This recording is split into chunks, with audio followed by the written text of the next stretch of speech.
કુવાડો હોય એના ઉપર પગ મારી એવી વાત છે, પગ ઉપર પાણો નાખવા જેવી વાત છે.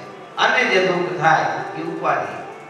તો જીવ આધિ વ્યાધિ ઉપાધિથી પીડિત રહેવાનો. કેમ? તો કે આ સંસારમાં છે. આ સંસાર છે ને એની અંદર જીવ આવે ને એટલે એને દુઃખ મળે મળે મળે. આપણે છે ને સંસારમાં દુઃખ ગોતીએ છીએ, આનંદ નથી ગોતતા. આપણે ગોતીએ આનંદ પણ મળે દુઃખ. કેમ? જો તમને ઉદાહરણ આપું કે કદાચ તમે એવું વિચારો કે ભાઈ આપણે એક મકાન બરાબર નથી, સારું મકાન લઈ લઈએ. ટાંકુ હોય એમ થાય કે એક મકાન નથી, આપણું ઘરનું મકાન તો જોઈએ ને. પણ જ્યારે મકાન લઈને ત્યારે બહુ આનંદ આવે. પણ પછી મકાન રહે ઈના ઈ આપણે હોય, મકાન ઈનું ઈ હોય, પણ છતાં ઈ આનંદ વયો જાય. જે આપણે વાસ્તુ કર્યું હોય તે દિવસે આનંદ હોય, એવો આનંદ પછી કાયમ ન રહે રે, વયો જાય આનંદ. તો ઈ આનંદ કેમ વયો ગયો? ભાઈ મકાન ઈનું ઈ છે, આપણે ઈ નહીં. પછી એમ થાય કે હું મકાન લીધું જ કરું, પણ થોડુંક છે તો લીધું છે, તો એકાદી ગાડી લઈ લઈએ. હવે મકાન પ્રમાણે હારી 4 વ્હીલ લેવી પડે એવું થાય, એટલે આપણે ગાડી હારી નવી લઈ લઈએ. ગાડી પછી થોડોક સમય થાય એટલે ગાડી નહીં હોય, આપણે ઈ નહીં હોય, પણ એ આનંદ ન રહે. પહેલા તો બહુ વાંચે ગાડીની માથે જરીક ધૂળ હોય તો પોતું મારી આવે, બરોબર ને? ઘણી હોય. પણ પછી ધીમે ધીમે જૂની ગાડી થાય પછી ધૂળ ખાતી હોય ને આમ કોઈ જ હોય. કેમ? તો કે આ જે સંસાર છે ને એમાં આપણને આનંદ આવે પણ ક્ષણિક હોય. હકીકત એ આનંદ નથી. આ એવી વાત છે કે આપણા પગમાં કાંટો વાગ્યો હોય ને, તો કાંટો કાઢીએ ને એટલે આપણે હાશકારો થાય. તો આપણા મનમાં એક ઈચ્છા હોય કે મારું એક ઘર હોય, મારી એક ગાડી હોય. આવી જે ઈચ્છા છે, ઈચ્છારૂપી કાંટો આપણે હૃદયમાં કાયમ વાગતો હોય. એ કાંટો નીકળી જાય એટલે આપણે આનંદ આવે, હાશકારો થાય, પણ એ પછી કાયમ રહે નહીં. આનંદ તો ક્યાં છે? ભગવાનના શરણમાં. કેમ? ભગવાન છે પૂર્ણ આનંદો હરિ તસ્માત કૃષ્ણ એવ ગતિર્ મમ. ભગવાન એ પૂર્ણ આનંદ રૂપ છે. જ્યાં સુધી ભગવાનના શરણમાં ન જઈએ ત્યાં સુધી આપણે આનંદ મળવાનો નથી. વલ્લભાચાર્ય મહાપ્રભુ તો ત્યાં સુધી કે આ સંસાર છે ને કેવો છે, તો કે એ દુઃખાલય છે, એમાં દુઃખ મળે, એમાં કોઈને સુખ છે જ નહીં, છે જ નહીં, છે જ નહીં. તમે રેતી લ્યો, રેતી એટલે કે જે વેકરો કહીએ આપણે, એ વેકરાને કદાચ ઘંટીમાં નાખો તો એ દળાઈ જાય, બરાબર? પછી એનો એ વેકરાને તમે ઘાણીમાં નાખો તો એમાંથી તેલ નીકળે ખરું? તો વલ્લભાચાર્ય મહાપ્રભુ ત્યાં સુધી કે તમે કદાચ વેકરાને ઘંટીમાં નાખો કે પછી ઘાણીમાં નાખો, કદાચ એમાંથી તેલ નીકળવું હોય તો નીકળે, પણ આ સંસારમાંથી સુખ મળે જ નહીં, મળે જ નહીં ને મળે જ નહીં. આ સંસાર દુઃખાલય છે, એમાં દુઃખ જ મળે. ભગવાન આવ્યા ને જન્મ લઈને, અવતાર ધારણ કરીને, તો એને માણસોએ સુખી ન રહેવા દીધા. ભગવાન રામચંદ્ર જેવા કે જેને પ્રજા માટે આખું જીવન ઘસી નાખ્યું, તો એને એમ કીધું કે ભાઈ આ સીતાનો તમે અગ્નિ પરીક્ષા કરી પણ અમે ક્યાં જોઈ, અને સીતાજીનો એને ત્યાગ કર્યો. આ સંસાર સમસર્તીથી સંસાર એક જ એનું રીતે ચાલ્યા જાય. સંસાર છે ને એની પોતાની રીતે જ હાલે. તમે હોય તોય સંસારને કાંઈ ફેર નથી પડતો, તમે નહીં હોય તોય સંસારને કાંઈ ફેર પડવાનું નથી. પડે છે 2-5 દિવસ બધા વાતો કરે કે હારો માણસ હતો ને વયો ગયો, પાછા હવના કામમાં જોડાઈ જાય, આપણો ખાડો પુરાઈ જાય. જેમ પાણીમાંથી 1 ડોલ પાણી ભરીએ તો એ ખાડો કે નદીમાં હોડી હાલી જતી હોય તો એનો કાંઈ વાંધો નથી, પણ હોડીમાં જો પાણી આવી જાય તો શું થાય? હોડી ડૂબી જાય. એ જ રીતે આપણે સંસારમાં રહીએ એનો વાંધો નથી, પણ આપણામાં જ્યારે સંસાર આવી જાય ત્યારે શું થાય? આપણે ડૂબી જાય. આપણે દુખી એટલે જ છે સંસારમાં કે આપણામાં સંસાર આપણે લાવી દીધો. જો આપણામાં સંસાર ન આવે તો સંસાર આપણું કાંઈ બગાડી શકતો નથી. આપણા અંદર તો હરિ હોવો જોઈએ. જો હરિ હોય આપણામાં તો દુઃખ આવે નહીં. તો ભગવાન પણ આ જ કરે છે, ત્રણેય તાપનો નાશ કરે. અને અહીંયા કીધું શ્રી કૃષ્ણાય વયમ નમઃ. ભગવાન એકલા નથી પૂજાતા. શ્રી કીધા રાધા સહિત ભગવાન કૃષ્ણને નમસ્કાર કર્યા છે. અને ભગવાનનું આ સ્વરૂપ એવું છે, યુગલ સ્વરૂપ, કે જે જન્મ જન્માંતરના પુણ્ય હોય ત્યારે જીવને પ્રાપ્ત થાય છે.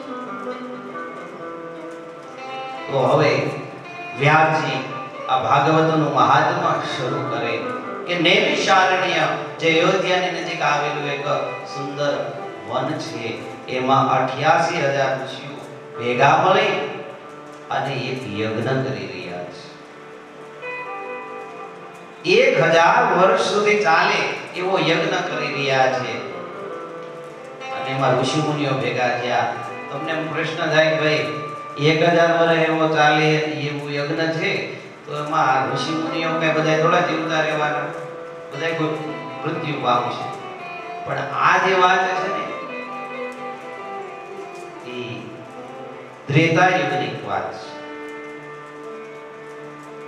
સમય જતા મનુષ્યનું આયુષ્ય ઘટતું જાય છે.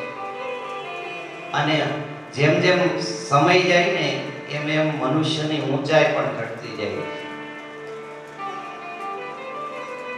હવે તો આ વૈજ્ઞાનિક સંશોધનો થયા એટલે ખબર પડી કે પેલા હાથી છે એનું સ્વરૂપ કેવડું મોટું હતું. ડાયનાસોર જેવા પ્રાણીઓ હતા ત્યારે જે હાથી થતો, જેને મેમલ કહેવામાં આવે, એનું સ્વરૂપ બહુ મોટું વિશાળ. પણ અત્યારે હાથીની ઊંચાઈ ઘટી ગઈ. એમ મનુષ્યનું આયુષ્ય અને ઊંચાઈ પણ ઘટતા ગયા. કેમ? તો કે સમય જતા જતા છે ને આયુ અને ઊંચાઈ ક્ષીણ થતા જાય છે. સતયુગની અંદર મનુષ્યની ઉંમર કેટલી કીધી ખબર? 1,20,000 વર્ષનું આયુષ્ય કીધું છે. ત્રેતા યુગની અંદર મનુષ્યનું જે આયુષ્ય છે એ 12,000 વર્ષ કીધું છે. દ્વાપર યુગની અંદર મનુષ્યનું આયુષ્ય 1200 વર્ષનું કીધું છે. અને આ કળિયુગની અંદર મનુષ્યનું આયુષ્ય કેટલું કીધું છે? 120 વર્ષ. પણ આપણે 120 વર્ષે નથી જીવતા. કેમ? તો કે આપણે સવારથી ખોટું બોલવાનું, ખોટું ખાવાનું, ખોટું કરવાનું. જેમ જેમ આમ ખોટું કરતા જઈએ ને એમ આપણું આયુષ્ય ક્ષીણ થતું જાય. એટલે આપણે 100 વર્ષે અત્યારે જીવી નથી શકતા. અને જે ખોટું ખાતા નથી, ખોટું કરતા નથી, એનું આયુષ્ય લાંબુ થાય છે.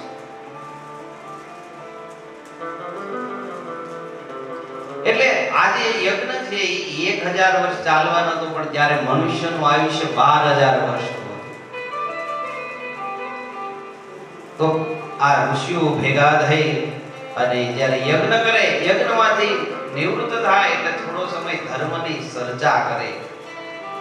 અને એવામાં સૂતજી ત્યાં આવ્યા છે. સૂતજીને બધાએ બેસાડ્યા છે. આ સૂતજી કોણ? તો કે વ્યાસજીના પરમ શિષ્ય છે. ત્યાં જે સૂતજી છે એને ઊંચ આસને બેસાડી અને શૌનક વગેરે ઋષિઓએ ખૂબ પ્રેમથી પ્રશ્ન કર્યો છે.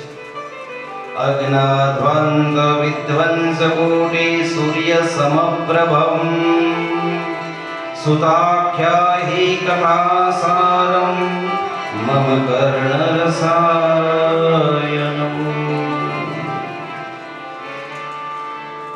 સૂતજીને બધાએ શું કીધું?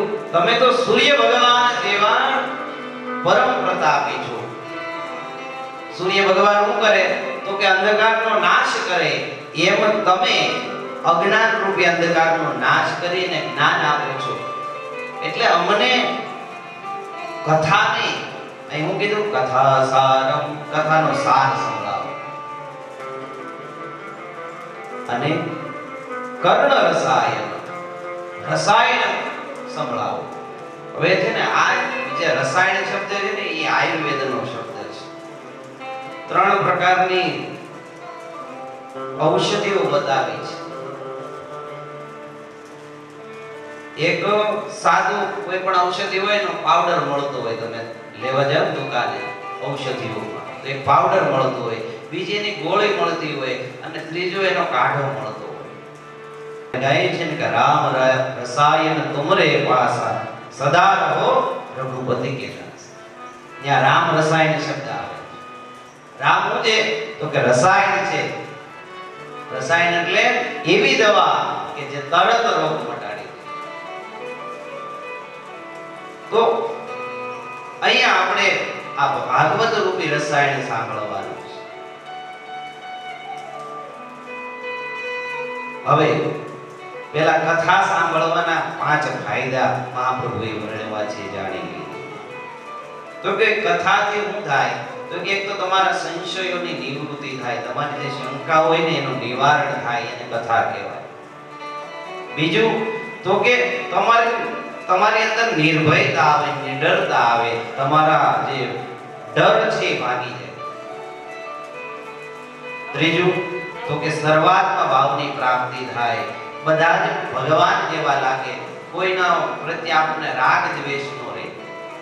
કોઈ આપણું ખરાબ કરે ને તો આપણને એવું ન થાય કે આ વ્યક્તિએ મારું ખરાબ કર્યું, પણ એવો ભાવ થાય કે ભગવાનની ઈચ્છા હતી ને એટલે આમ થયું. અને ચોથું ભગવત ભાવ વધે, ભક્તિ વધે, અને પાંચમું છેલ્લે ભગવાનની પ્રાપ્તિ થાય. આ કથાના 5 ફળ છે. જો આ મળે ને તો જ કથા છે, નહીંતર કથા એ થાક સ્વરૂપ છે. અને સામે શ્રોતા છે એમાં પણ 3 વસ્તુ હોવી જોઈએ. શું તો કે જિજ્ઞાસા હોવી જોઈએ, બીજું કથામાં શ્રદ્ધા હોવી જોઈએ, અને ત્રીજું કથામાં પ્રેમ હોવો જોઈએ, ભગવાનમાં પ્રેમ હોવો જોઈએ. તો જ કથા ગમે, નહીંતર કથા ગમે નહીં. આ કથા એટલી પરમ પાવન છે કે એક વખત શુકદેવજી પરીક્ષિતને કથા કરવાની શરૂઆત કરીને ત્યારે ઇન્દ્ર વગેરે દેવતાઓ અમૃત લઈને આવ્યા અને કીધું કે હે શુકદેવજી, અમને આ કથા આપી દો અને તમે આ જે અમૃત છે ને એ શુકદેવજી આ પરીક્ષિતને પાઈ દો, કે જેથી પરીક્ષિત રાજા છે ને એને કદાચ તક્ષક ના કરડશે ને તો એનું મરણ નહીં થાય. ત્યારે શુકદેવજી કીધું કે ક્યાં કાચના ટુકડા અને ક્યાં હીરા, એ બેનો વિનિમય ન હોય. કાચના ટુકડાને બદલે કોઈ હીરો આપે ખરો? ન આપે. એમ ક્યાં તમારું આ સામાન્ય અમૃત અને ક્યાં આ કથારૂપી અમૃત, આ બેનો વિનિમય ન થાય. છતાંય શુકદેવજીએ પરીક્ષિત રાજાને પૂછ્યું, કોઈ તારે આ અમૃત પીવું છે? તો કે મને આ બેના ગુણ બતાવો. ત્યારે શુકદેવજી કીધું કે આજે ઇન્દ્ર વગેરે દેવતાઓ અમૃત લઈને આવ્યા તો છે, ઈ તને અમર તો બનાવી દેશે પણ નિર્ભય નહીં બનાવે. અને આ ભાગવત કથા છે તને અમર નહીં બનાવે, પણ છતાંય તું અમર થઈ જઈશ અને નિર્ભય થઈ જઈશ. તને ભય નહીં સતાવે, તને મૃત્યુનો ભય નહીં સતાવે. આ ઇન્દ્ર છે, ઈ ઇન્દ્ર કાયમ અમૃત પીવે છે અને સ્વર્ગની ગાદી ઉપર બેઠો તો એ પીવે છે. કોઈ પણ તપ કરે ને તરત જ એમાં વિઘ્ન નાખે, તરત જ અપ્સરાઓને મોકલે કે એનું તપ ભંગ થાય. કેમ તો કે એને બીક રહી છે કે મારી ગાદી વહી જાય, અને આ બીકને કારણે તું કોઈ દી સારી રીતે નહીં જીવી શકે. શુકદેવજી કહે એટલે આ બીક છે ને એ ભૂંડી છે. આપણે કહીએ ને બીક બહુ ભૂંડી હોય. એટલે જ્યાં સુધી આપણામાં બીક છે, ડર છે, ભય છે, ત્યાં સુધી ભગવાન મળવાના નથી. જે જીવ નિર્ભય થઈ જાય એ જ આગળ વધે છે, અને જે ડરે છે એ જીવ દુખી રહે છે. એ ક્યારેય ભગવાન સન્મુખ થઈ શકતો નથી. તો સુતજીને શૌનક વગેરે ઋષિઓએ જ્યારે આ પ્રશ્ન કર્યો ત્યારે એમણે ભાગવતનું મહાત્મા બતાવતી વાત બતાવી કે બ્રહ્માજીને એક વખત આ ભાગવત ઉપર એમ થયું કે આ ભાગવત આવું કેવું છે કે તરત જ મુક્તિ આપી દે. એટલે એને ત્રાજવા મંગાવ્યા. એક બાજુ ભાગવત મૂક્યું, બીજી બાજુ મોક્ષના બધા સાધન મૂકી દીધા ને તો ભાગવતનું પલડું ઊંચું ન થયું. મહાત્મા ભાગવતનું બતાવ્યું છે. આગળ હવે નારદની કથાથી મહાત્માની શરૂઆત થાય. નારદજી એક વખત બદ્રિકાશ્રમમાં ફરતા ફરતા સનકાદિક ઋષિઓ ને આગળ આવ્યા છે. નારદજી સદાય ભગવાનના જપ કરતા હોય, ભગવાનનું કીર્તન કરતા હોય, પણ આજે નારદજી કીર્તન ભૂલી ગયા છે. નારદજીનું મુખ છે એકદમ મ્લાન થઈ ગયું છે. એના કપાળ ઉપર ચિંતાની રેખાઓ દેખાતી હતી. શૌનકાદિક ઋષિઓ આ કથા સૂચિ પાસેથી સાંભળી રહ્યા છે. સનકાદિક મુનિઓ નારદજીને મળ્યા એટલે તરત જ કીધું કે હે નારદ, તમે તો ભગવાનના પરમ ભક્ત છો અને તમે આવા ચિંતાના વાદળોથી કેમ ઘેરાયેલા છો? ત્યારે નારદજી પોતાની ચિંતા વ્યક્ત કરતા કહે, સત્યમ નાસ્તિ તપમ શોચમ દયાદાનમ ન વિદ્યતે ઉદંભરિણો જીવા વરાકાકુટભાષિણ. હે સનકાદિક ઋષિઓ, તમને શું જણાવું? ક્યાંય સત્ય નથી, નથી તપ, નથી ક્યાંય પવિત્રતા, નથી દયા, નથી દાન. બધા જ જીવો ઉદંભરિણો એટલે કે પેટ ભરનારા થઈ ગયા છે અને કુટભાષિણ ખોટું બોલનારા થઈ ગયા છે.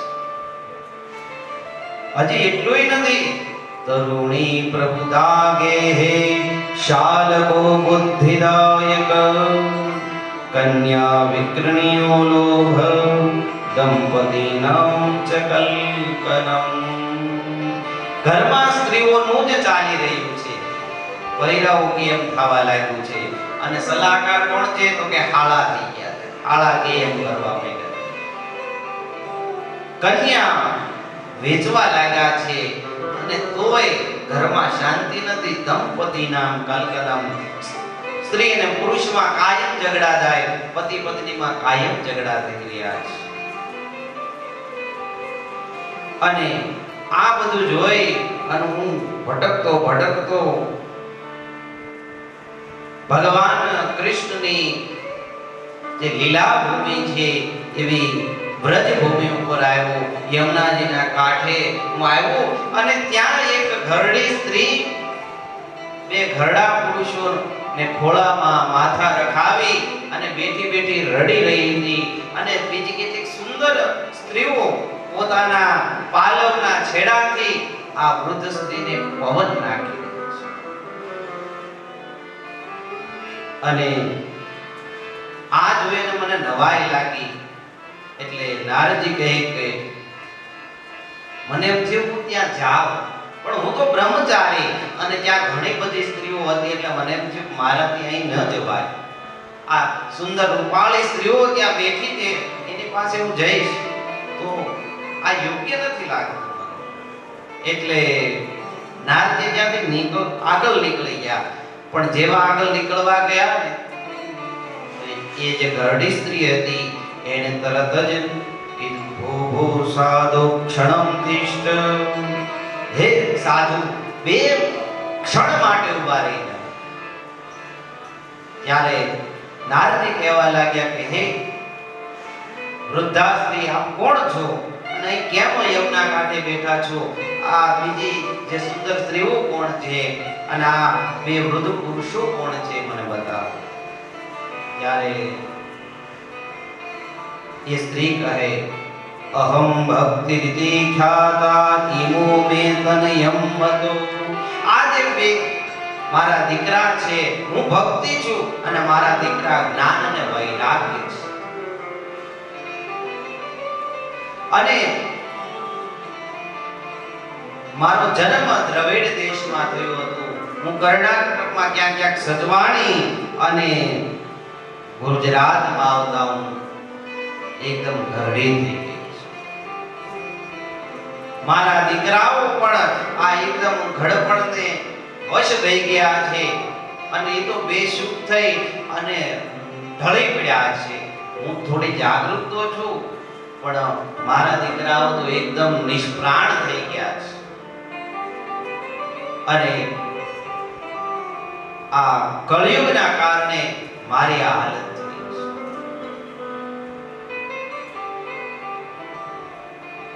નારદજીએ ખૂબ પ્રયત્ન કર્યા જ્ઞાનને વૈરાગ્યને ઉઠાડવાના, વેદના મંત્રો બોલ્યા, ભગવાનના કીર્તન કર્યા, પણ જ્ઞાન અને વૈરાગ્ય ઉઠ્યા તો ખરા, પણ બગાસા ખાતા ખાતા પાછા સુઈ ગયા. ભાનમાં નથી આવતા, ઊભા નથી થતા. નારદજી ચિંતા કરે ત્યાં જ આકાશવાણી થઈ ગઈ, તમે કોઈ સત્કર્મ કરો. અને આમ જ્યાં આકાશવાણી થઈ એટલે નારદજી મૂંઝાણા કે સત્કર્મ કરવું તો ક્યું કરવું, શું કરું કે આ ભક્તિ, જ્ઞાન અને વૈરાગ્ય ત્રણેય યુવાન. આવો વિચાર કરતા કરતા નારદજી કહે કે હું ફરતો ફરતો અહીંયા બદ્રિકાશ્રમમાં આવ્યો છું.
ભક્તિ મહારાણી પોતાના સંતાનો જ્ઞાન અને વૈરાગ્ય સાથે જ્યાં પ્રગટ થયા છે, અને જેવા જ પ્રગટ થયા ને ખૂબ જ પ્રેમથી નાચવા લાગ્યા છે.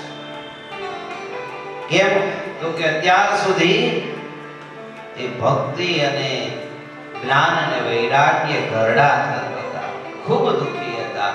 પણ ભગવાનની જેવી કથા થઈ કે ભક્તિ મહારાણી તો 16 વર્ષની સુંદરી જેવા સુંદર બની ગયા, જ્ઞાન અને વૈરાગ્ય પણ યુવાન થઈ ગયા છે.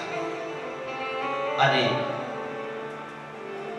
સનકાદિક મુનિઓ અને નારદજીનો ખૂબ ખૂબ આભાર માની અને ભક્તિ મહારાણી ફરીથી બ્રજધામમાં ગયા છે. દયા કરે રે, અમે કેવા પાપ કર્યા કે મારે ઘરે આવો કપાતર પાડ્યો. અને આત્મદેવ બેઠા બેઠા રડે છે ત્યારે એનો દીકરો ગોકર્ણ છે ને આવે કે પિતાજી તમે શા માટે રડો છો? આ સંસારમાં કોઈને પણ સુખ નથી. ન ચૈન્દ્રસ્ય સુખમ કિંચિત, ઇન્દ્રને પણ સુખ નથી પિતાજી. એને એમ છે કે માતો આજે ઇન્દ્રાશક્તિ કોઈ લઈ જશે તો તમે તો આ સંસારમાં છો, તમને ક્યાંથી સુખ હોય? આ સંસાર એવો છે કે આ સંસારમાં જે કોઈ આવે દુખી જ છે. માટે હવે તમે ભગવાનનું ભજન કરો, તમારું મન ભગવાનમાં લગાડો, તમારા આત્માની ગતિ પરમાત્મા તરફ કરો કે જેથી તમારો મોક્ષ થાય. બાકી આ મોટા ભાઈ છે એનો સમય આવશે એટલે એનો પણ ઉદ્ધાર થશે, એને પણ સન્મતિ થશે. એની ઉપર જ્યારે ભગવાનની કૃપા થશે ત્યારે એને સન્મતિ થશે. પણ અત્યારે તમે એ વાતનો શોક ન કરો, એ તમારી વાત માનવાના નથી. આત્મદેવને જામ ગોકર્ણજીએ સમજાવ્યું એટલે આત્મદેવ ગોકર્ણની વાત સમજી અને વનમાં ગયા છે. ભગવાનમાં મન લગાડ્યું, ભાગવતની કથા સાંભળી સાંભળી અને મોક્ષને પ્રાપ્ત થયા. આ બાજુ હવે ધુંધુકારી ધુંધુલીને બહુ હેરાન કરે છે. ધુંધુલીની વારે વારે કાયમ મારી એની પાસેથી ધન લઈ જાય. હવે તો ધુંધુકારી દારૂ પીવા લાગ્યો છે, જુગારમાં લાગ્યો છે, વેશ્યાઓની સાથે રંગરાગ કરવા લાગ્યો છે, ગણિકાઓની સાથે રહેવા લાગ્યો છે. ધુંધુકારીને ફક્ત કાયમ પૈસા જોતા હોય, ધુંધુલીને હેરાન કરે, ઘરના બધા વાસણ પણ વેચી નાખ્યા. ધુંધુકારીના મારને કારણે ધુંધુલી એક વખત બહુ દુઃખી થઈ અને જઈને કૂવામાં પડી ગઈ છે, મૃત્યુ પામી છે. હવે ધુંધુકારીને કોઈ કહેવા વાળું નથી. ગોકર્ણ મહારાજે વિચાર કર્યો કે હવે અહીંયા રહેવાય નહીં.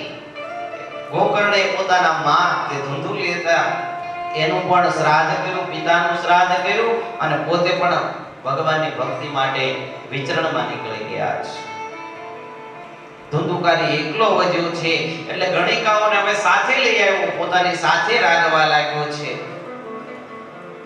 પણ ગણિકાઓને તો પૈસા જોઈએ એટલે ધુંધુકારી કાયમ લૂંટ ફાટ ચોરી કરી અને ધન કમાય અને ગણિકાઓને આપે. એક વખત એવું બન્યું કે ધુંધુકારી રાજાનો ખજાનો તોડી પૈસા લઈ આવીને ખૂબ ધન લઈ આવીને ગણિકાઓને.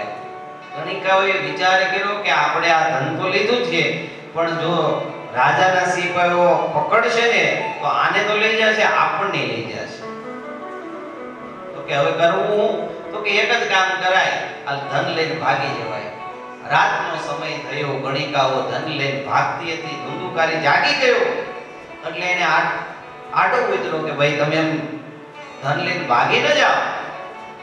બધી ગણિકાઓ ભેગી થઈ અને ધુંધુકારીને પકડીને એને ગળા ટૂંકો આપે. પણ ધુંધુકારી મરતો નથી. પાપી હોય ને એનું જલ્દી મૃત્યુ પણ ન આવે.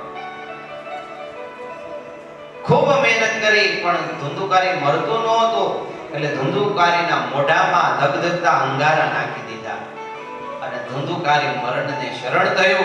બધી ગણિકાઓ ધન લઈને ભાગી ગઈ. આવા અપમૃત્યુને કારણે ધુંધુકારી પ્રેત થયો છે અને પ્રેત રૂપે ભટકે છે. આ બાજુ ફરતા ફરતા ગોકર્ણ મહારાજ વિચરણ કરતા કરતા એકવાર પાછા ગામમાં આવ્યા. વિચાર્યું કે લાવ મોટા ભાઈનું શું થયું જાણું, જરા પૂછ્યું તો જાણ થઈ કે મોટા ભાઈનું તો મૃત્યુ થયું છે. એના તો કોઈ અગ્નિ સંસ્કાર નહોતા કર્યા. ઘણા સમય તો એનું શવ મળ્યું પણ સડી ગયું હતું. પછી એના જેવા તેવા અગ્નિ સંસ્કાર થયા. આ વાત જાણી એટલે તરત જ ગોકર્ણ મહારાજ સીધા જ ગયામાં ગયા અને ગયામાં શ્રાદ્ધ કર્યું છે. શ્રાદ્ધ કરીને પાછા પોતાના ઘરે આવ્યા અને ઘરમાં રહ્યા. આખો દિવસ રહ્યા. સાંજનો સમય થયો.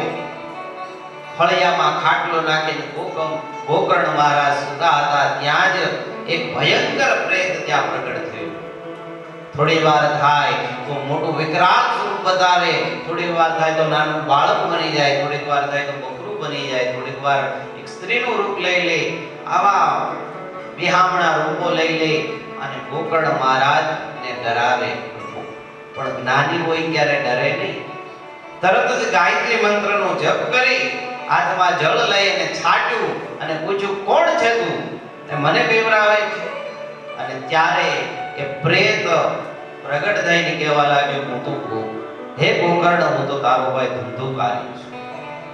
મને ગણિકાઓએ મારી નાખ્યો અને આ રીતે હું ભટકું છું, પ્રેત થઈને અહીં ભટકી રહ્યો છું. ગોકર્ણ મહારાજ કે ભાઈ મેં તો તારા ઉદ્ધાર માટે ગયાજીમાં જઈને પિંડદાન કર્યું. મને ખબર હતી તારું અપમૃત્યુ થયું છે એટલે હું છેક ગયામાં ગયો અને ત્યાં તારું શ્રાદ્ધ કર્યું છે. તો ધુંધુકારી કહે ગયા શ્રાદ્ધ શતેનાપી મુક્તિર્મેન સંશય. હો શ્રાદ્ધ કરો ને, ગયામાં જઈને હો વખત મારું શ્રાદ્ધ, તોય મારી મુક્તિ થાય એમ નથી, મારો ઉદ્ધાર નથી થાય. મારામાં ઉદ્ધારનો કોઈ બીજો ઉપાય શું તો કે મારો ઉદ્ધાર થાય. અને ત્યારે ગોકર્ણ મહારાજ ખૂબ દુખી થયા કે હવે આ મોટા ભાઈનો ઉદ્ધાર કેમ કરવો. આખી રાત વિચારમાં વહી ગઈ. સવાર થયું એટલે ગોકર્ણ મહારાજ તો બ્રાહ્મણનો દીકરો એટલે સંધ્યા પાઠ કરવા બેઠો. સવારમાં સંધ્યા કરી અને હાથમાં જળનો લોટો લઈ ભગવાન સૂર્યનારાયણને અર્ઘ્ય આપ્યો. અને ત્યાં જ એને વિચાર આવ્યો કે આ બીજે બધે હું ભટકું છું, એની જગ્યાએ હું ભગવાન સૂર્યનારાયણને તો પૂછી લઉં. તો સૂર્યનારાયણ ભગવાનનો રથ ઉભો રખાવી અને ગોકર્ણ મહારાજ કહેવા લાગ્યા કે હે જગત સવિતુ સૂર્યનારાયણ, આપ તો નવખંડ ધરતીને પ્રકાશ આપો છો, તો મારો અજ્ઞાનનો નાશ નહીં કરો. તો કે બોલ શું છે. તો કે મારો ભાઈ ધુંધુકારી પ્રેત થયો છે. હવે એના ઉદ્ધાર માટે મેં ગયા શ્રાદ્ધ કર્યું તો એનો ઉદ્ધાર નથી થયો, મારે શું કરવું. સૂર્યનારાયણ કે કાંઈ કરવાની જરૂર નથી. સપ્તાવાચનમ કુરુ, તું ફક્ત ભાગવતની સપ્તાહ 7 દિવસની કથા વાંચ, તારા ભાઈનો ઉદ્ધાર થઈ જશે. ગયા શ્રાદ્ધથી જેનો ઉદ્ધાર ન થાય એનો ઉદ્ધાર આ ભાગવતના કથાથી થાય છે. ગોકર્ણ મહારાજ ખૂબ રાજી થયા. ભગવાન સૂર્યનારાયણને વંદન કર્યા. ભગવાન સૂર્યનારાયણ રથ લઈને આગળ વધ્યા છે. એક વખત આજે ભાનુ સપ્તમી છે, આપણે ભગવાન સૂર્યનારાયણની જય બોલાવી. બોલો સૂર્યનારાયણ ભગવાન કી જય. અને ગોકર્ણ મહારાજે પોતાના મોટા ભાઈ એવા ધંધુકારી માટે ભાગવત કથાનું આયોજન કર્યું છે.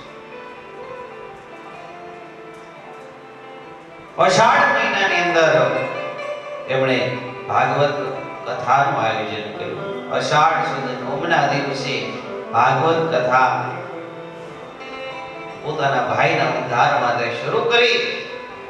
ધુંધુકારીને આમંત્રણ આપ્યું એટલે ધુંધુકારી મંડપમાં પ્રવેશ તો કર્યો, પણ ખુલ્લામાં ભાગવત કથા એટલે પવન આવે ને એટલે જ્યાં બેઠું હોય ને ત્યાંથી પવન એને આઘો લઈ જાય. કારણ કે પ્રેતનું સ્વરૂપ એ વાયુ જેવું હોય એટલે પવન આવે એટલે એક જગ્યાએ બેસી ન શકે. પણ ધુંધુકારીને કથા સાંભળવી હતી એટલે એને વિચાર્યું કે ક્યાંક એવી જગ્યાએ બેસી જાઉં કે જ્યાં મને પવન ન લાગે. જોયું તો મંડપ લીલા વાંસનો બનાવેલો હતો. લીલો પોલો વાંસ હતો. ધુંધુકારીની અંદર પ્રવેશી ગયો. પહેલો દિવસ જ્યાં પૂરો થયો ત્યાં તો એક ગાંઠ ફૂટી, કડાકા ભેર ગાંઠ ફૂટી. બીજો દિવસ થયો બીજી, ત્રીજા દિવસે ત્રીજી. 7 ગાંઠનો વાસ હતો, 7 ગાંઠ ફૂટી ગઈ. અને 7મો દિવસ થયો. ધુંધુકારી એક દિવ્ય સ્વરૂપ લઈ અને પ્રગટ થયો અને પોતાના નાના ભાઈ એવા ગોકર્ણને પગે પડી ગયો અને કહેવા લાગ્યો તે મારે મોક્ષ કર્યો. ગોકર્ણ મહારાજ કહે કે મોટા ભાઈ, તમે તો મોટા ભાઈ છો, તમે મને આશીર્વાદ આપો, તમારા ઉદ્ધાર માટે મેં આ કામ કર્યું છે. ત્યાં તો સ્વર્ગ, જે આકાશમાંથી ભગવાનના દિવ્ય વિમાનો આવ્યા છે અને એ વિમાનમાં ધુંધુકારી બેસી અને ભગવાનના ધામમાં ગયું છે.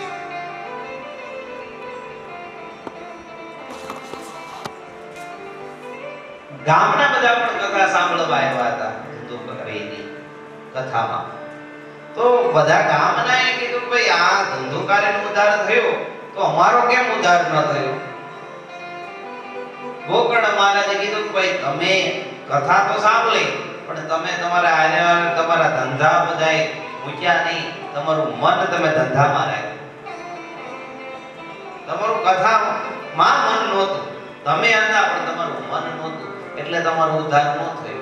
જો તમારી બધાની ઈચ્છા હોય કે તમારો મોક્ષ થાય તો પાછી કથા કરું, તમે બધાએ સાંભળો, હું તમને પાછી કથા સંભળાવું, તમારા બધાયનો ઉદ્ધાર થશે. આખું ગામ તૈયાર થઈ ગયું, બધા જ ગામજનો આવી ગયા. શ્રાવણ સુદ નોમના દિવસે પાછી ગોકર્ણ મહારાજે કથા કરી છે. બે જ વ્યક્તિ એવા હતા કે પોતાના નગરને મોક્ષ અપાયો. કોણ કોણે? તો કે એક તો ભગવાન રામે અયોધ્યા વાસી જેટલા હતા ને એને બધાનો ઉદ્ધાર કરી દીધો, અને બીજા ગોકર્ણ મહારાજ. હવે આગળ સુજી કથા કઈ રીતે સાંભળવી એના નિયમો બતાવે છે કે જે સાંભળતો હોય એને શું કરવું જોઈએ. તો એમણે કીધું ફલાહારેણ વા ભાવ્ય વ્યક્ત ભુક્તેન વા પુનઃ. એક તો ફલાહાર કરવો, જ્યાં સુધી કથા સાંભળીએ ને ત્યાં સુધી કઈ ખાવું નહીં. ખાવું હોય તો ફળ ખાવા, કથા પૂરી થાય પછી ખાઈ શકાય, પણ ત્યાં સુધી ખાવું નહીં. ભૂખ્યા પેટે કથા સાંભળવી. કેમ? તો કે તમે ખાવ ને એટલે અન્ન છે ને એનો અસર મન ઉપર થાય. તમારું પેટ ખાલી હોય ને તો તમને કઈક વાત સમજાય. કેમ? તો કે તમારું મન ખાલી હોય. તો ખાલી મન હોય ને તો એમાં કઈક આવે, પણ તમારું પેટ ભરેલું હોય ને તો તમારું મનય ભરેલું રહે, અને તમારું મન ભરેલું હોય ને તો એમાં કથા આવે નહીં. એટલે પેટ ખાલી રાખીને કથા સાંભળવી એવું કીધું છે. બીજું કે કોઈ ઉપવાસ અનુકૂળ હોય તો કરવા, પણ ઉપવાસ સતત ન કરવા. કેમ? તો કે 7 દિવસના ઉપવાસ કરીએ ને તો શરીર બગડે, કથામાં મન ન લાગે, શરીરમાં રોગ ઉત્પન્ન થાય, શરીરમાં નબળાઈ આવે, તો કથાની જગ્યાએ પડી રહી અને આપણે દુખી થવું પડે, દવાખાને જવું પડે. એટલે ઉપવાસ નહીં કરવાના, પણ કથા જ્યાં સુધી સાંભળો ત્યાં સુધી ભૂખ્યા પેટે કથા કરવા. અને બીજું તો કે જે વૈષ્ણવ હોય એવો બ્રાહ્મણ કથા માટે ગોતું, જે બ્રાહ્મણ હોય એવો બ્રાહ્મણ ગોતું કથા માટે. અત્યારે હવે જે તે કથા કરવા લાગ્યા છે, પણ હકીકત વિરક્તો વૈષ્ણવો વિપ્રો આવો બ્રાહ્મણ હોવો જોઈએ કે જે કથા કરે એ વૈષ્ણવ દીક્ષિત હોવો જોઈએ, એ વિપ્ર હોવો જોઈએ. વિપ્રનો બીજો અર્થ પણ થાય વિવેક પ્રધાન હોવો જોઈએ, જેનામાં વિવેક હોય એવો. બીજું તો કે એ બ્રાહ્મણ નો સંતોષ થાય એટલે ભગવાન નો સંતોષ થાય. એ બ્રાહ્મણ સંતોષિત તમારા જે દક્ષિણાથી સંતોષ પામે એટલે સમજવાનું કે ભગવાન અને તમારા પિતૃઓને સંતોષ થયો છે. આ ભાગવત આ રીતે પરમ પાવન બ્રાહ્મણના મુખેથી સાંભળવાથી પિતૃઓનો ઉદ્ધાર થાય છે. કથા ક્યાં કરવી? તો કે કથા તમે કોઈ તીર્થધામમાં જઈને કરી શકો. આપણે જેમ આજે કેમ હરિદ્વાર ક્ષેત્રમાં આવીને કથા કરી રહ્યા છે. જો તીર્થ ક્ષેત્રમાં જઈને કથા ન થઈ શકે તો ક્યાં કરવી? તો કોઈ દેવ મંદિર હોય ને એને તીર્થ કહેવાય. કે દેવ મંદિરે જઈ અને ત્યાં કથા સાંભળવી. કદાચ દેવ મંદિર પણ કથા કરવાની યોગ્ય ન હોય, અથવા એવું મોટું મંદિર ન હોય કે જ્યાં કથા થઈ શકે એમ હોય, તો કે જ્યાં ગાયો બંધાતી હોય, ગાયનો વાડો હોય એ પવિત્ર કીધું. કેમ? તો કે ગૌ માતા જ્યાં રહીને એ સ્થાન તીર્થ બની જાય છે. તો ગાયોના વાડાની અંદર પણ કથા થઈ શકે. એ ન હોય તો પોતાનું ઘરનું આંગણું હોય તેને ગાયના છાણથી લીપવાવી ગૌમૂત્રિત પવિત્ર કરી અને ઘરના આંગણે પણ કથા કરી શકાય. પણ જ્યાં સુધી કથા થાય ત્યાં સુધી કથા મંડપની પવિત્રતા રહે એવા પ્રયત્ન કરવા જોઈએ, અને આ રીતે કથા સાંભળવી જોઈએ. જો ભગવાનમાં મન લગાડતા ભૂખ્યા પેટે ભગવાનના નામ જપ કરતા કરતા કથા સાંભળવામાં આવે તો કથાનું પૂર્ણ ફળ પ્રાપ્ત થાય છે. ઋષિ મુનિઓને આમ સનક કુમારો સપ્તાહ સંભળાવી રહ્યા હતા. ત્યાં જ ફરતા ફરતા સુખદેવજી અને હરિ એટલે કે ભગવાન નારાયણ બંને ત્યાં પધાર્યા છે. બોલો સુખદેવજી મહારાજ કી જય. અને સુખદેવજી સહિત ભગવાન સ્વયં ત્યાં પધાર્યા. સમગ્ર જે ઋષિ મુનિઓ હતા અને નારદજી હતા એ પણ ભગવાનના શરણમાં વંદન કર્યા, દંડવત કર્યા છે અને સુખદેવજીને પણ વંદન કર્યા છે અને એમને ઊંચા આસને બેસાડ્યા છે. અને ત્યાં ભક્તિ મહારાણી જે પ્રગટ થયા હતા પોતાના દીકરાઓ સાથે, એમણે કીધું કે મારે ક્યાં રહેવું? ત્યારે ભગવાને એને જગ્યા આપી, ક્યાં? વૈષ્ણવના મનમાં તમારે રહેવું. જે ભગવાનના ભક્તો હોય, મારા ભક્તો હોય, એના મનમાં તમારે રહેવું. તમે સદા યુવાન રહેશો અને સાથે સાથે તમારા દીકરા જ્ઞાન અને વૈરાગ્યને પણ ત્યાં રાખવા. તો આ રીતે ભગવાને ભક્તિ મહારાણીના દુઃખનું નિવારણ કર્યું અને ભક્તોના હૃદયમાં એમને સ્થાન આપ્યું. આ ભગવત કથા પહેલા કલયુગના 20મા વર્ષે ભાગવત સુદ નોમના દિવસે સુખદેવજીએ સંભળાવી હતી. કોને? તો કે પરીક્ષિત રાજાને. એના પછી 200 વર્ષ પછી અષાઢ સુદ નોમના દિવસે ગોકર્ણ મહારાજે ધંધુકારીના ઉદ્ધાર માટે કથા કરી હતી. અને એના મળતા મહિને જે શ્રાવણ સુદ નોમના દિવસે ગોકર્ણ મહારાજે પોતાના નગરજનોના ઉદ્ધાર માટે કથા કરી. એના પછી સનકાદિક મુનિઓએ નારદજીને કથા કરી કે જ્યારે કલિયુગ ના 300 વર્ષ પૂરા થઈ ગયા હતા. એટલે કે ગોકર્ણ મહારાજે કથા કરીને એના પછી 280 વર્ષ પછી સનકાદિક મુનિઓએ નારદજીની કથા કરી. આટલી કથાઓ પરમ પાવન કહેવી છે. અને આ ભાગવતમાં જે છે એ જ કથા ભગવાનનું સ્વરૂપ છે. સમગ્ર શાસ્ત્રનો સાર આ ભાગવત છે. ભાગવત દરેક શાસ્ત્રનો નિચોડ છે. જેમ વેદ રૂપી આંબો છે, આંબાનો સ્વાદ લેવો હોય ને તો તમે એના પાંદડા ચાવો કે ડાળી ચાવો તો એમાં સ્વાદ ન આવે. એનો સ્વાદ ક્યારે આવે? જ્યારે એમાં કેરી થાય ને, કેરી પાકે ને પછી એનો રસ પીએ ને તો જ આપણને એનો સ્વાદ આવે. એમ આ ભાગવત પણ સમગ્ર પુરાણનો સાર છે. તો આ મહાત્માએ પૂર્ણ કરી અને ભગવાનને અર્પણ કરી. ઇતિ શ્રીમદ ભાગવત મહાપુરાણાય મહાત્મા કૃષ્ણાર્પણમસ્તુ. હવે આપણે ભાગવતમાં પ્રવેશ કરી, પણ એ પહેલા 2 મિનિટ માટે હરિસંકીર્તન લઈ લઈએ.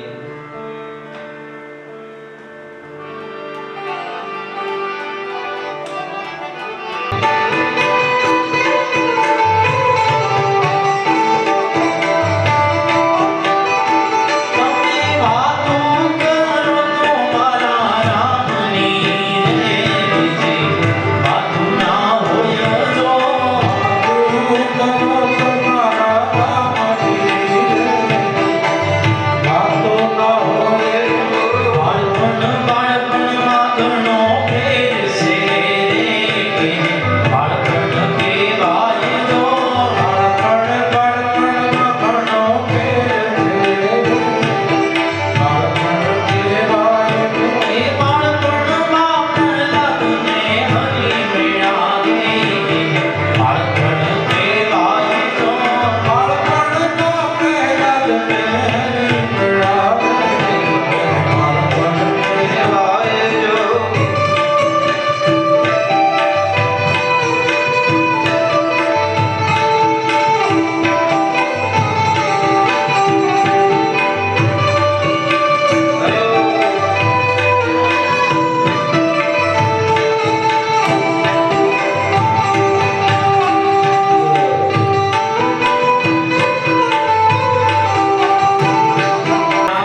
ડિઝર્વ ધેમ ડિઝાયર.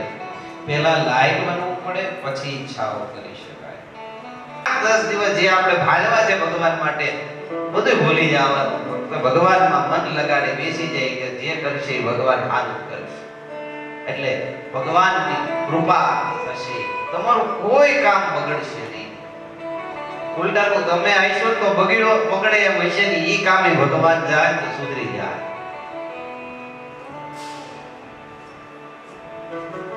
એટલે પેલા તો યોગ્યતા માગવી. જ્યાં સુધી આપણી પાસે યોગ્યતા નથી ને આપણે માગીએ તો મળવાનું નથી. એક મારવાડી હતો ને, કાયમ ભગવાનના મંદિરે જાય અને કહે હે ભગવાન, મને 1 કરોડની લોટરી લગાડી દે. વર્ષોથી આજ માગે. એ વાત જાણે છે આપણે, એટલે જ ગાય ને, તું તો અંતરના જાણનારી છે આઈ, તને મારે કઈ કહેવું પડે નહીં કાઈ. તું તો અંતરની વાત જાણે છે આઈ, મારે તુને કેવું પડે નહીં કાઈ. બધી તારી નજરે કિતાબો ગારી, નમો મંગલારું મોગલ માડી, નમો મંગલારું મોગલ માડી. બધાવ્યા સુનાગે પારણાતે, જગતની નજરને તું માં જાણે, ગમે નહીં માતો તુજને. એકવાર મોગલમાની જય બોલેલી, બોલો શ્રી મોગલ માત કી જય. બોલો એ જ્યોતિનો તુજને ભરોસો છે ભાઈ. જ્યોતિને સ્વરૂપે આપણા હૃદયમાં વિરાજિત હોય, આપણી સાથે જ હોય, આપણું ક્યારેય ખોટો ન થવા દે. ઠાકોરજી આપણી સાથે જ હોય, એ આપણું ક્યારેય ખરાબ ન થવા દે. આવો ભાવ લઈને જો એના શરણમાં આપણે રહી અને બધું આપણું કામ મૂકી દે અને એના શરણમાં જઈએ, આપણું કામ થાય. પણ આવી લાયકાત આપણે પહેલા મેળવવી પડે, માના શરણમાં જવું પડે. ઠાકોરજીના શરણમાં જઈને કે હે પ્રભુ, આ તારું આપેલું છે અને હું ભોગવું છું, પણ આજે આ મૂકીને મારા આત્માના કલ્યાણ માટે આ કથા સાંભળી રહ્યો.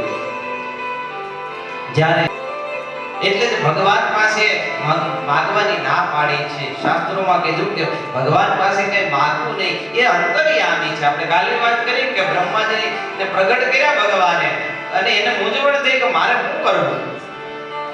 તો તરત જ ભગવાન સમજી ગયા કે આ બ્રહ્માજી મૂંઝાય છે, એટલે તરત જ એને તપ કરવાની પ્રેરણા આપી. તપ કરવાથી જાગૃત થયા. ભગવાને પાછી આજ્ઞા આપી કે સૃષ્ટિનું સર્જન કરો. તો પાછા બ્રહ્માજી મૂંઝાણા કે ભાઈ ક્યાંય સ્થળ તો છે નહીં. તો જે ડૂબી ગઈ હતી પૃથ્વીને ભગવાન તરત બહાર લાવીને મૂકી દીધી. ભગવાન આમાં અંતર્યામી છે, આપણા મનની વાત જાણનારા છે. એટલે ભગવાન પાસે માંગવું નહીં. હરિ પાસે કઈ ન માંગીએ, માગે પસ્તાવો થાય. ઉદાસી આવે નાથને, વ્યાપાર સરીખો ગણાય. આ તો વેપાર થઈ ગયો કે ભગવાન, હું તને એક શ્રીફળ વધેરું, તારી અગરબત્તી કરું, કે તારી પાછળ બે કઈક દીવા કરું અને તું મને આય. આ તો વેપાર થઈ ગયો. આમાં ક્યાં ભક્તિ રહી? ભગવાન પાસે કાઈ ન મગાય. હાથ જોડીને ઊભા રહી જાઓ, ખાલી આંખમાંથી બે આંગળા પડી જાય ભગવાનની આગળ, જગદંબાની આગળ બે આંગળા તમે પાડી દો, તમારી બધા જ મનોકામનાઓ એ પૂરી કરી દે. એ બધું જાણે છે. એને ક્યારે કેવું નહીં માં આમ કર, તું આમ કર, કાંઈ કેવું નહીં. ફક્ત હૃદયનો ભાવ લઈ અને જાઓ, તમારી બધાની મનોકામનામાં પૂરી કરે છે. બાકી આપણે જે આ અત્યારે બહુ આવ્યું છે, આપણે માનતા કરવા. માનતાનું સખત વિરોધી છું. માનતા ક્યારે ન કરાય, કારણ કે જો તમારું કામ ન થાય અને તમે માનતા માની પૂરી ન કરો ને, તમારી ઉપર દેવ ઋણ આવે. અને માનતા જો કરો ને તો માગી અને તરત જ માનતા કરી નાખવાનું, તમારું કામ થઈ જ જશે. પણ ઘણી વખત આપણું એવું હોય કે જે વસ્તુ થાય એમ ન હોય ને, એ આપણે જીદ લઈને બેઠા હોય. આપણે દિવાળી ઉપર માતાજીને શ્રીફળ વધારી કે માતાજીની માનતા રાખી કે માં મારા જાંબુડામાં છે જાંબુડા આવવા જોઈએ, તો આવે. એમાં જેઠ મહિનાની રાહ તો જોવી પડે ને. એ સમય વગર કાંઈ મળતું નથી. સમય આવે એટલે બધું મળે. એટલે એવી જીદ લઈને ક્યારેય બેહવું નહીં. હા, માનતા કરવી હોય તો કરવી ખરી, પણ તરત પહેલા પૂરી કરી દેવાની અને શ્રદ્ધા રાખવાની, મારું કામ થઈ જાય એટલે થઈ જ જાય. થોડું ઘણું વહેલા મોડું થાય, સમય આવે એટલે તમારું કાર્ય થઈ જાય. કારણ કે નહીં તો વ્યવહાર થઈ ગયો, માં હું તને શ્રીફળ વધેલું, તું મારું આ કામ કરી દે. તો માતાજીને આપણે શ્રીફળની ક્યાં જરૂર છે કઈ?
મારો દિવસ કોઈના હારા માટે હોય, હું કઈક પુણ્ય કરું, આજ હું કઈક દાન કરું, આજ તમારી ભક્તિ કરું, એવી મને સન્મતિ આપજે.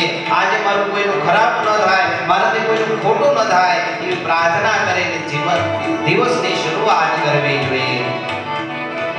અને પછી એમ કરતા કરતા બપોર થાય, અને બપોર થાય ત્યારે ભોજન માનજો પ્રભુનો પ્રસાદ.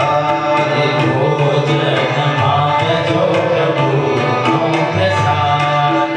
ભોજન માનજો પ્રભુનો પ્રસાદ. ભોજન માનજો પ્રભુનો પ્રસાદ.